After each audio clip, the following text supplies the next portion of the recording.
Okay, ఆధునిక భారతదేశ చరిత్రలో మనం ఇప్పటివరకు చూసినటువంటి చాప్టర్స్ యూరోపియన్ల రాక, భారతదేశ ఆక్రమణ, సామాజిక సాంస్కృతిక జాగృతి, ఈ యొక్క కుల ఉద్యమాలు, న్యాయ ఆత్మగౌరవ ఉద్యమాలు, రైతు ఉద్యమాలు, గిరిజన తిరుగుబాట్లు, పౌర తిరుగుబాట్లు అని చెప్పేసి అన్నాం. అయితే ఇప్పుడు బ్రిటిష్ పైన వ్యతిరేకత అన్ని వర్గాల్లో కనిపిస్తుంది. రైతులు తింకతియా విధానం ద్వారా దోచుకోబడతారు. మన చేనేతకారులు స్వేచ్ఛ వాణిజ్య విధానం ద్వారా దోచుకోబడతారు.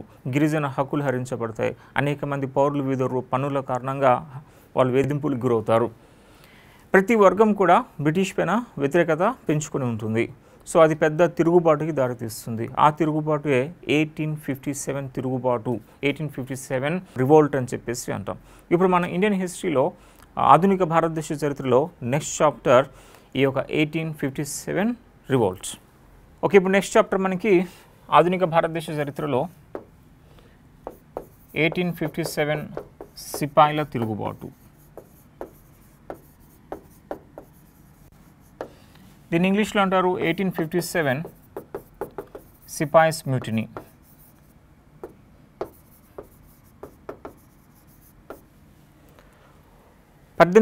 తిరుగుబాటుకి ముందు 1857 ముందే మన భారతదేశంలో అనేక సైనికుల తిరుగుబాటు అంటే మన సిపాయిల తిరుగుబాటు జరిగిందని చెప్పేసి అంటాం. భారతదేశంలో ఇన్ఫ్యాక్ట్ మొదటిగా సిపాయిల తిరుగుబాటు అంటే అది వెల్లూరు తిరుగుబాటు. 1806లో ఈ తమిళనాడు మద్రాసు దగ్గర ఉన్నటువంటి వెల్లూరులో టిప్పు సుల్తాన్ యొక్క కుమారుడు ఫతే హైదర్ నేతృత్వంలో ఈ బ్రిటిష్కి వ్యతిరేకంగా ఫస్ట్ సిపాయిల తిరుగుబాటు అనేది జరిగిందని చెప్పేసి అంటాం.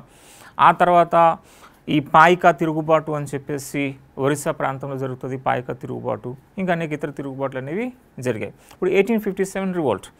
ఈ 1857 తిరుగుబాటుకి అనేక కారణాలు ఉన్నాయి. సామాజిక, ఆర్థిక, రాజకీయ, మతపరమైన కారణాలు ఉన్నాయి. అయితే తక్షణ కారణం 1857 తిరుగుబాటుకి తక్షణ కారణం ఆవు, పంది, కోతో చేసిన తూటాలు అని చెప్పేసి అంటారు. ఈ తూటాలు ఎన్ఫీల్డ్ రైఫిల్స్లో ఉపయోగిస్తారు అని చెప్పేసి అంటాం. సో వీటిని వ్యతిరేకించి ఫస్ట్ మంగల్ పాండే తిరుగుబాటు చేస్తాడు. మంగల్ పాండే బరక్పూర్లో గురి తీసేస్తారు. ఆ తర్వాత ఇది మీరట్కి వ్యాపిస్తుంది. ఇక మీరట్లో తిరుగుబాటు ప్రారంభమవుతుంది. ఆ మీరట్లో ప్రారంభమైన ఈ ఒక తిరుగుబాటు ఢిల్లీకి వస్తుంది. ఇంకా ఢిల్లీ నుంచి అనేక ప్రాంతాలకు ఇది వ్యాపిస్తుంది. ఢిల్లీ, కాన్పూర్, లక్నో, ఫైజాబాద్, ఝాన్సీ, అర్రా, జగదీష్పూర్ ఇలాగ అనేక ప్రాంతాల్లో ఈ 1857 రివోల్ట్ అనేది జరుగుతుంది. సో మనం ఈ పర్టికులర్ చాప్టర్కి వచ్చినప్పుడు ఈ 1857 తిరుగుబాటుకి గల కారణాలు ఏంటో తెలుసుకుంటాం. ఈ 1857 తిరుగుబాటు భారతదేశంలో ఎక్కడెక్కడ జరిగింది, ఆ తిరుగుబాటుకు నాయకుడు ఎవరు, ఆ తిరుగుబాటుని ఏ బ్రిటిష్ వాడు అణిచివేశాడని చెప్పి తెలుసుకుంటాం. ఆ తర్వాత తిరుగుబాటు విఫలానికి గల కారణాలు ఏంటో తెలుసుకుంటాం. తిరుగుబాటు విఫలమైనప్పటికీ కూడా ఇది భారతదేశంలో కొంత ఫలితాన్ని ఇచ్చింది. ఆ ఫలితం ఏంటో తెలుసుకుంటాం. ఈ 57 తిరుగుబాటు గురించి కొందరు కొన్ని వ్యాఖ్యానాలు చేశారు. ఆ వ్యాఖ్యానాలు ఎవరు ఏమి చేశారని చెప్పి తెలుసుకుంటాం. నెక్స్ట్ 1857 రివోల్ట్ పైన అనేక పుస్తకాలు రాయబడ్డాయి. ఏ పుస్తకాన్ని ఎవరు రాశారని చెప్పి తెలుసుకుంటాం. ఇదంతా మనకి 1857 రివోల్ట్కి సంబంధించి ఉంటుంది. ఎన్నో బ్రిటిష్ వారు 1857 రివోల్ట్ని అయితే అణిచేస్తారు. అణిచివేసిన తర్వాత మన మేధావుల్లో ఇప్పుడు బాగా చైతన్యం వస్తుంది. యాక్చువల్గా 1857 రివోల్ట్ కాలంలో మన మేధావులు ఎట్లా అనుకున్నారు అంటే ఇప్పుడు బ్రిటిష్ వారిని తరిమివేస్తే భారతదేశంలో మళ్ళీ రాచరికపు పరిపాలన ప్రారంభమవుతుంది. మళ్ళీ అఖండ భారతదేశం, ఈ అఖండ భారతదేశాన్ని పరిపాలించే సత్తా కలిగినటువంటి నాయకుడు లేదా రాజు అనేవాడు మన భారతదేశం లేడు. భారతదేశం చిన్నాభిన్నమైపోతుంది బ్రిటిష్ వారిని తరిమేస్తే అని చెప్పి మన మేధావి వర్గం ఏమైందంటే 1857 రివోల్ట్ కాలంలో అది తటస్థంగా ఉండిపోయారు. వాళ్ళు న్యూట్రల్గా ఉండిపోయారు. బ్రిటిష్కి సహాయం చేయలేదు, అలా మన సిపాయిలకి కూడా సహాయం చేయలేదు, తటస్థంగా ఉండిపోయారు. అయితే 1857 రివోల్ట్ కాలంలో ఈ బ్రిటిష్ వారు ఎస్పెషల్లీ జనరల్ క్యాంప్ బెల్ అనేవాడు లక్షల మంది మన భారతీయులను అత్యంత దారుణంగా ఈ ఫిరంగులు పేల్చి మరీ చంపేస్తాడు ఆయన. అయితే తిరుగుబాటు అణిచివేసిన తర్వాత మన మేధావులు అనుకుంటారు విదేశీయుల పాలన ఎంత మంచిగా ఉన్నప్పటికీ కూడా సమయం వచ్చినప్పుడు వాళ్ళ యొక్క స్వార్థం కోసం మన భారతదేశాన్ని ఏ విధంగా నాశనం చేసేస్తారు వాళ్ళు. సో కాబట్టి మన స్వదేశీ పాలన అతి ఉత్తమమైనది. ఆ స్వదేశీ పాలన ఇక సాధించుకోవడం కోసం ఇక మనం కలిసికట్టుగా పోరాటం చేయాలని చెప్పి అనుకుంటారు మన యొక్క మేధావి వర్గం.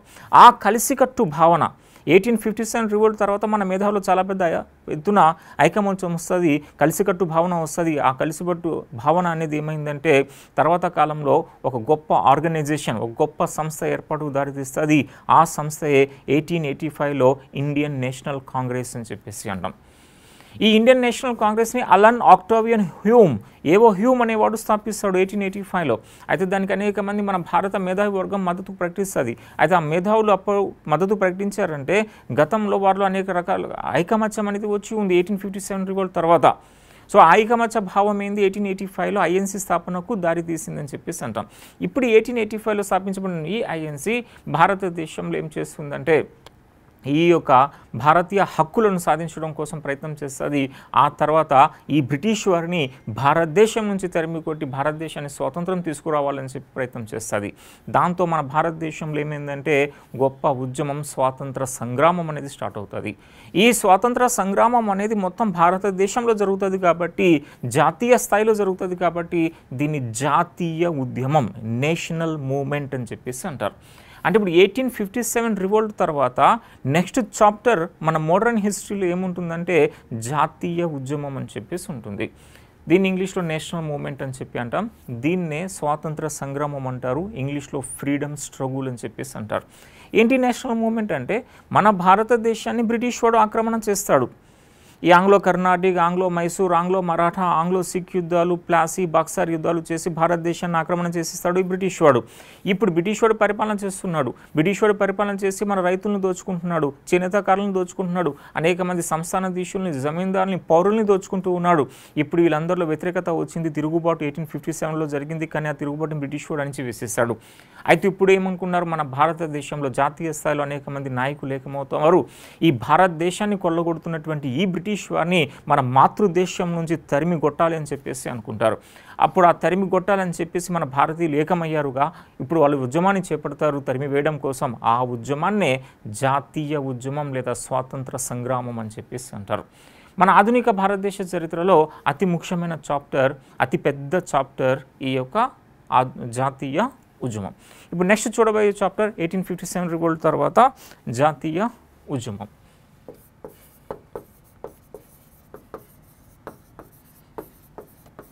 లేదా స్వాతంత్ర సంగ్రామం. స్వాతంత్ర సంగ్రామం అని చెప్పి అంటాం. దీన్ని ఇంగ్లీష్లో national movement or freedom struggle.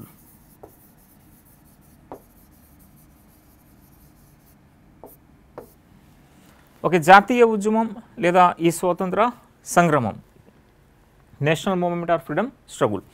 ఇది మన భారతదేశంలో జరిగింది ఐఎన్సీ స్థాపనతో అని చెప్పేసి అంటారు. 1885లో ఐఎన్సీ స్థాపించబడిన తర్వాత భారతీయ హక్కుల కోసం పోరాటం చేస్తుంది. ఆ తర్వాత స్వాతంత్రం కోసం పోరాటం చేస్తుంది ఐఎన్సీ. అయితే ఇప్పుడు ఈ కాంగ్రెస్ పార్టీ ఏర్పడినప్పుడు 1885లో చాలా వరకు వృద్ధులు ఎక్కువ మంది ఉన్నారు, ఎక్కువ వయసు కలిగిన వృద్ధులు ఉన్నారు. అయితే వీళ్ళు బ్రిటిష్కి వ్యతిరేకంగా పోరాటం చేసేటప్పుడు వాళ్ళు చాలా నెమ్మదిగా పోరాటం చేస్తారు. అలా నెమ్మదిగా పోరాటం చేస్తారు కదా, మితభావాలు కలిగి ఉంటారు కదా, మితభావాలతో పోరాటం చేస్తారు, వాళ్ళని మితవాదులు అని చెప్పేసి అంటారు. కాంగ్రెస్ పార్టీ 1885లో ఏర్పడింది. కాంగ్రెస్ పార్టీ 1885లో ఏర్పడింది అని చెప్పేసి అంటాం. ఇప్పుడు 1885లో ఏర్పడినటువంటి ఈ కాంగ్రెస్ పార్టీలో అధికంగా వృద్ధులు ఉన్నారు. వీళ్ళు మితభావాలు కలిగి ఉంటారు, నెమ్మది పోరాటం చేస్తారు. అందువల్లనే మన చరిత్రలో వీళ్ళని మితవాదులు అని చెప్పి అన్నారు. ఈ మితవాదులు మన భారతదేశ జాతీయ ఉద్యమంలో మొదటిగా 20 సంవత్సరాలు శాసిస్తారు. వీళ్ళు మొదటిగా 20 సంవత్సరాలు అంటే 1905 వరకు. 1885 నుంచి 1905 మధ్య కాలం దీన్ని మితవాద కాలము అని చెప్పేసి అంటారు. మితవాద కాలం. దీన్ని ఇంగ్లీష్లో మోడరేట్ పీరియడ్ అని చెప్పేసి అంటారు. మోడరేట్స్ అని చెప్పి పిలుస్తారు. సో వీళ్ళు అంటారు మోడరేట్స్ అని చెప్పి. సో 1885 నుంచి 1905 మధ్య కాలం 20 సంవత్సరాలు. ఈ 20 సంవత్సరాల్లో మన బ్రిటిష్కి వ్యతిరేకంగా మన హక్కుల కోసం పోరాటం చేసినప్పుడు సో మితభావాలతో మన నాయకులు పోరాటం చేస్తారు. ఆ మితభావాలు కలిగినటువంటి నాయకుల్లో మన గోపాలకృష్ణ గోఖలే ప్రముఖుడు. గోపాలకృష్ణ గోఖలే మితవాద భావాల పితామహుడు గోపాలకృష్ణ గోఖలే, దాదాబాయి నవరోజీ, ఎస్ఎన్ బెనర్జీ, ఆనంద మోహన్ బోస్, ఫిరోజ్ షా మెహతా, అనేక మంది వీళ్ళందరూ కూడా మితవాద నాయకులు అని చెప్పేసి అంటారు. మితవాద నాయకులు మనకి కొన్ని వాళ్ళ హక్కుల కోసం భారతదేశంలో ఈ పాశ్చాత్యకరణ ప్రవేశపెట్టాలి, యూనివర్సల్ అడల్ట్ సర్ఫ్రేజ్ అంటే ఓటింగ్ హక్కు ఒక సెర్టెన్ ఏజ్ తర్వాత కల్పించాలి అని చెప్పేసి ఇలా కొన్ని డిమాండ్స్తో ఈ యొక్క మితవాదులు ఉద్యమాన్ని చేపట్టారు ఫస్ట్ 20 ఇయర్స్ 1885 నుంచి 1905. ఆ తర్వాత కాంగ్రెస్ పార్టీలో అలాగా కొన్ని అతివాద భావాలు కలిగిన వారు ప్రవేశిస్తారు. అంటే తమ హక్కులు ఏవైతే ఉన్నాయో ఆ హక్కులు పొందడం కోసం ఏం చేస్తారు, చాలా పెద్ద ఎత్తున ఊరేగింపులు చేస్తారు, బల ప్రదర్శనకి దిగుతారు, బ్రిటిష్ పైన బాగా ఒత్తిడి చేస్తారు. అలా అతి చేస్తారు వాళ్ళు. అలా అతి చేయడం వల్ల వాళ్ళని అతివాదులు అని చెప్పేసి అంటాం. వీళ్ళని ఎక్స్ట్రాలు చేస్తున్నారు కాబట్టి వీళ్ళని ఎక్స్ట్రీమిస్ట్ అని చెప్పి ఇంగ్లీష్లో అంటారు. అంటే మన జాతీయ ఉద్యమంలో 1905 నుంచి 1920 మధ్య కాలం అతివాద కాలం అని చెప్పి అంటాం. వీటిని ఎక్స్ట్రీమిస్ట్ అని చెప్పేసి అంటారు. వీళ్ళని అంటారు ఎక్స్ట్రీమిస్ట్. సో మొదటిగా భారతదేశ జాతీయ ఉద్యమాన్ని ఫస్ట్ 20 ఇయర్స్ శాసిస్తుంది మితవాద వర్గం. తర్వాత 15 ఇయర్స్, తర్వాత 15 సంవత్సరాలు శాసించిన వాళ్ళు అతివాద వర్గం. లాల్ బాల్ అని చెప్పేసి అంటాం. అంటే లాలా లజపతి రాయ్, మన యొక్క బాల గంగాధర్ తిలక్, బిపిన్ చంద్ర పాల్ అండ్ అరబిందో ఘోష్ అని చెప్పేసి. ఓకే, నెక్స్ట్ 1920 నుంచి మొత్తం జాతీయ ఉద్యమానికి నాయకత్వం వహిస్తాడు మన యొక్క గాంధీజీ. దీన్ని గాంధీ యుగం అని చెప్పేసి అంటాం. ఇంగ్లీష్లో గాంధీయన్ ఎరా.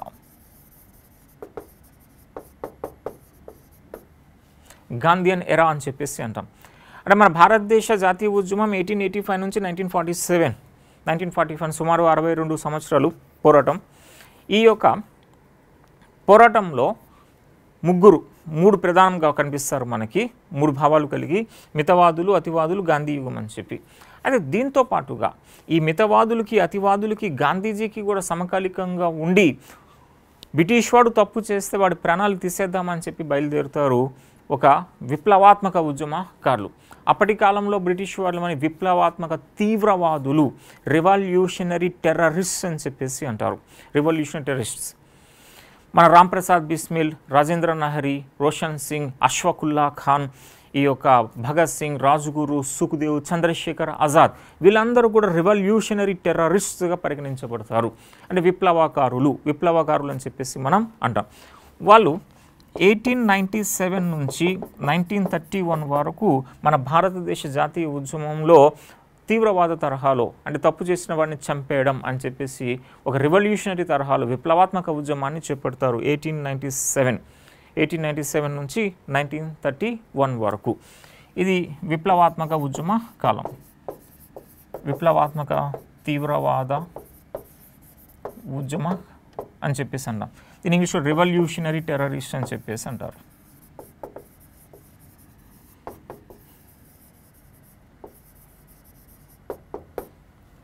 Revolutionary terrorist. ఇక వీళ్ళతో పాటు వామపక్ష భావాలు కలిగి ఈ జాతీయ ఉద్యమంలో పాల్గొన్న వారిని లెఫ్టిస్టులు అని చెప్పి అంటారు. వామపక్షాలు,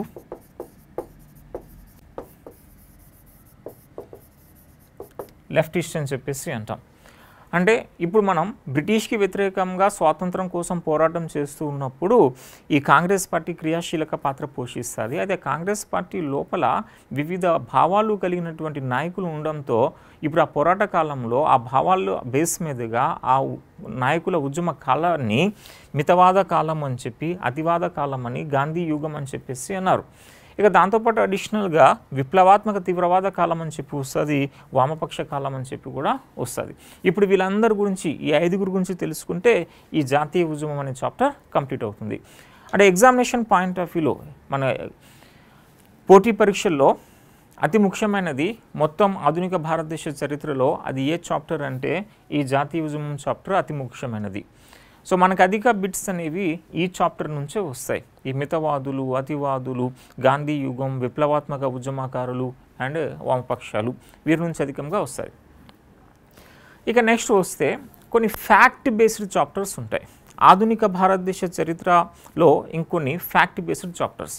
ఆ ఫ్యాక్ట్స్ బేస్డ్ చాప్టర్స్ ఏమున్నాయి అంటే గవర్నర్ జనరల్ యుగం, జీజీ ఎరా అని చెప్పేసి అంటారు.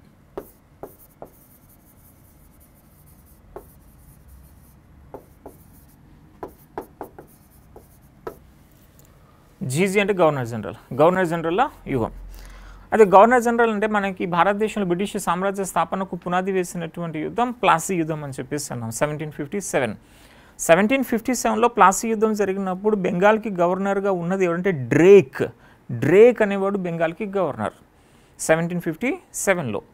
ఆ తర్వాత 1760లో రాబర్ట్ క్లైవ్ అనేవాడు బెంగాల్కి గవర్నర్ అయ్యాడు. 1757లో ఈ యొక్క ప్లాసీ యుద్ధం జరిగినప్పుడు రాబర్ట్ క్లైవ్ ఒక జనరల్, ఒక మిలిటరీ అధికారి, ఆయన గవర్నర్ కాదు. 1757లో బెంగాల్కి గవర్నర్ డ్రేక్. ఇక డ్రేక్ దగ్గర నుంచి చివరిగా గవర్నర్ జనరల్ లేదా వైస్రాయ్ లార్డ్ మౌంట్ బాటన్ బ్రిటిష్ వాడు. ఆ తర్వాత భారత గవర్నర్ జనరల్ అయినటువంటి రాజగోపాలాచారి. అంటే డ్రేక్ దగ్గర నుంచి రాజగోపాలాచారి వరకు వివిధ గవర్నర్లు, గవర్నర్ జనరల్స్ ఉన్నారు కదా, వాళ్ళ మొత్తం లిస్ట్ మనం చూడాల్సి ఉంటుంది. ఒక సుమారు 70 వరకు మెంబర్స్ వస్తారు. ఆ సుమారు 70 మెంబర్స్ గురించి మన డీటెయిల్ స్టోరీ మనం చూస్తాం. అయితే ఫస్ట్గా వీళ్ళ డిజిగ్నేషన్ బెంగాల్ గవర్నర్స్ అని చెప్పి అన్నారు. ఆ తర్వాత వీళ్ళని బెంగాల్ గవర్నర్ జనరల్స్ అని చెప్పి అన్నారు. ఆ తర్వాత భారతదేశ గవర్నర్ జనరల్స్ అన్నారు. ఆ తర్వాత చివరికి భారతదేశ గవర్నర్ జనరల్ కమ్ వైస్రాయ్స్ అని చెప్పేసి అంటారు. అంటే ఇక్కడ 4 డిజిగ్నేషన్: బెంగాల్ గవర్నర్ జనరల్, భారతదేశ గవర్నర్ జనరల్, భారతదేశ వైస్రాయ్. ఇలాగ 4 డెజిగ్నేషన్స్తో ఉంటారు. సుమారు ఒక 70 మంది వరకు వస్తారు. వాళ్ళందరి గురించి మనం తెలుసుకుంటాం ఈ యొక్క గవర్నర్ జనరల్ యుగం నుంచి. సాధారణంగా ఒక బిట్ దీని నుంచి మనకి రిపీటెడ్గా వస్తూ ఉంది. సో ఇది ఒక ఇంపార్టెంట్ ఫ్యాక్ట్ బేస్డ్ చాప్టర్స్. ఏ గవర్నర్ కాలంలో ఏం జరిగిందని చెప్పి మనం తెలుసుకుంటాం. ఆ తర్వాత ఐఎన్సి సమావేశాలు, ఇండియన్ నేషనల్ కాంగ్రెస్ సెషన్స్. ఇప్పుడు ఐఎన్సి సెషన్స్ అని చెప్పేసి అంటాం. 1885లో ఐఎన్సి సమావేశం బాంబేలో జరిగింది అని చెప్పేసి అంటాం. ఆ బాంబే తర్వాత కలకత్తాలో, మద్రాసులో, అలహాబాద్లో, బాంబేలో ఎసెట్రా అలాగా 1885 నుంచి 1947 స్వాతంత్రం వచ్చినంత వరకు ఐఎన్సి సమావేశాలు అనేక ప్రాంతాల్లో జరుగుతాయి. ఆ జరిగినప్పుడు కొన్ని ఇంపార్టెంట్ తీర్మానాలు చేస్తారు.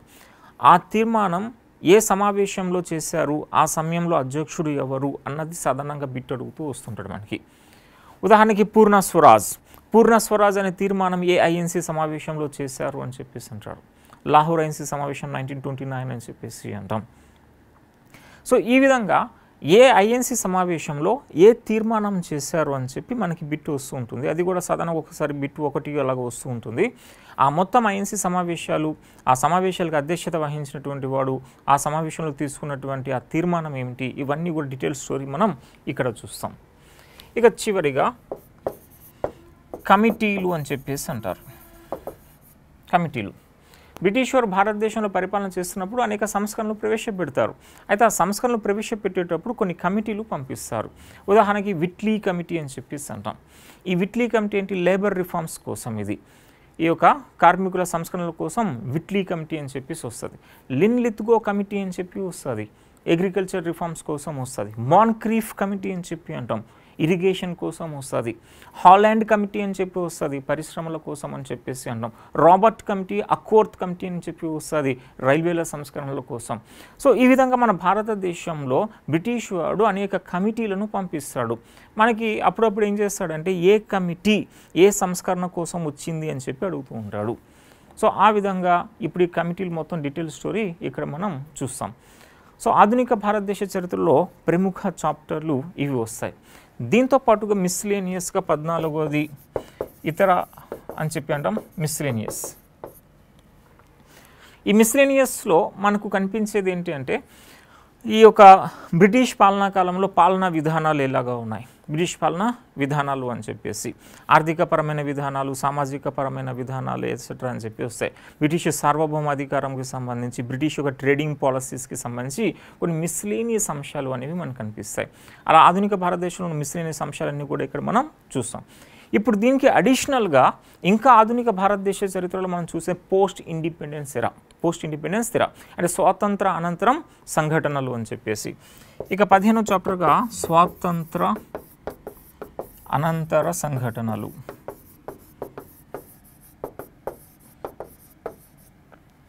స్వాతంత్ర అనంతర సంఘటనలు అని చెప్పేసి వస్తాయి. పోస్ట్ ఇండిపెండెంట్ ఎరా అని చెప్పేసి.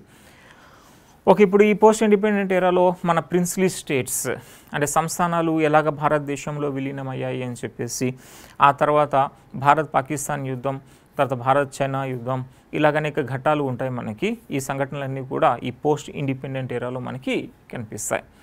సో ఇది ఆధునిక భారతదేశ చరిత్ర అంటే. సో ఐ థింక్ మీరు అందరూ కూడా నోట్స్ మెయింటైన్ చేస్తున్నారు. ఇప్పుడు ఈ నోట్స్లో ఇది కట్ చేసేసి లేట్ అయింది. ఓకే, ఇప్పుడు ఈ నోట్స్ మీరు ఆధునిక భారతదేశ చరిత్ర కోసం స్పెషల్గా ఒక నోట్స్ మెయింటైన్ చేయండి. ఇందులో ఫస్ట్ ఇండెక్స్ మెన్షన్ చేయండి.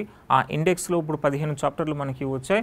ఆ 15 చాప్టర్లు ఒక్కసారి మనం రిపీట్ చేస్తే ఫస్ట్ చాప్టర్ యూరోపియన్ల రాక, రెండవ చాప్టర్ భారతదేశ ఆక్రమణ, మూడవది సామాజిక సాంస్కృతిక జాగృతి, ఆ తర్వాత కుల ఉద్యమాలు, తర్వాత న్యాయ ఆత్మ గౌరవ ఉద్యమాలు, నెక్స్ట్ రైతు ఉద్యమాలు, తర్వాత గిరిజన తిరుగుబాట్లు, ఆ తర్వాత పౌర తిరుగుబాటులు. ఇక నెక్స్ట్ వస్తే 1857 రివోల్ట్, 1857 సిపాయిల తిరుగుబాటు. అండ్ అతిపెద్ద చాప్టర్ జాతీయ ఉద్యమం. ఈ జాతీయ ఉద్యమంలో మితవాదులు, అతివాదులు, గాంధీ యుగం, విప్లవాత్మక తీవ్రవాదులు ప్లస్ వామపక్షాలు అని చెప్పేసి అంటాం. ఆ తర్వాత ఫ్యాక్ట్ బేస్డ్ చాప్టర్స్లో మనకి గవర్నర్ జనరల్ యుగం, ఐఎన్సి సమావేశాలు, కమిటీలు అని చెప్పి అన్నాం. ఆ తర్వాత ఆధునిక భారతదేశంలో బ్రిటిష్ పాలనా విధానాలు అని చెప్పేసి, వారి సార్వభౌమాధికారం అని చెప్పి, ఎసెట్రా అని చెప్పి మిస్లీనియస్ అంశాలు ఏవైతే అవన్నీ దాంట్లో నెక్స్ట్ చాప్టర్లో వస్తాయి. ఆ తర్వాత స్వాతంత్రానంతర యుగం, పోస్ట్ ఇండిపెండెంట్ ఎరా, ఆ పోస్ట్ ఇండిపెండెంట్ ఎరా అని చెప్పేసి అంటాం. ఇలా 15 చాప్టర్లు ఇప్పుడు ఆధునిక భారతదేశ చరిత్రలో మనం చూడబోతూ ఉన్నాం. సో దీంట్లో ఫస్ట్ చాప్టర్ యూరోపియన్ల రాక.